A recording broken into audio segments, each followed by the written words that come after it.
It's good to see everybody here. It is great to be home, let me tell you. This session has been a very good session for our area.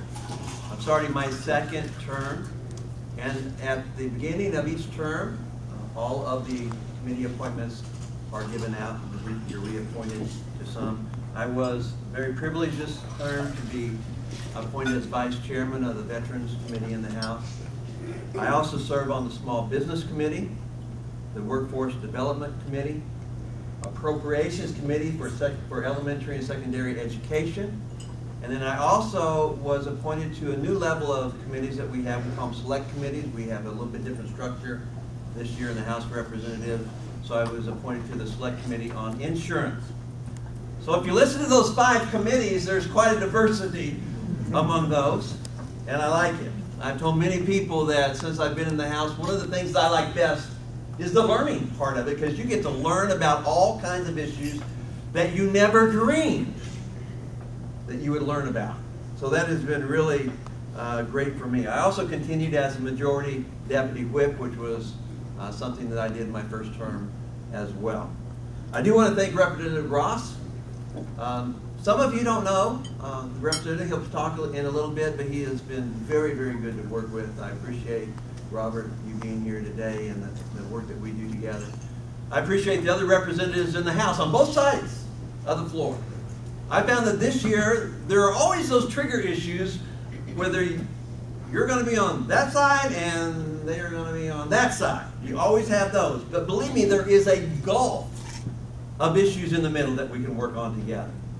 And what I found, in my opinion, was that this year we have worked better than ever in the time that I have been there. In fact, I was one of the co-sponsors of the Majority Leader's bills.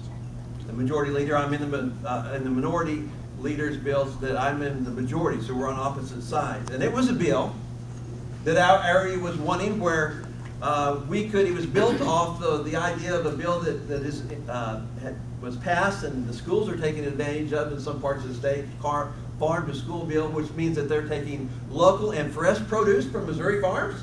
They were using it in schools, and Fort Leonard Wood, which serves like 30,000 meals a day, would like to do that same thing. That's right. And we brought them on board already. They get some open farmers market already. So that's going to help. Number one, it's going to create a healthier and better lifestyle for those that are coming here and training. It's going to create jobs for our farmers in our state as they produce that and look to Fort Leonard Wood to become a bigger customer for them. And it goes a long way for us as a partnership for us to show the Pentagon and the Congress what Missouri is all about, and the partnership that we have between us and the military. I do want to thank Senator Brown as well. Senator, I sincerely appreciate everything that you do. And I appreciate the work that we do together. And I say that because many of you may not know this, but the senator has several representatives that are in his district.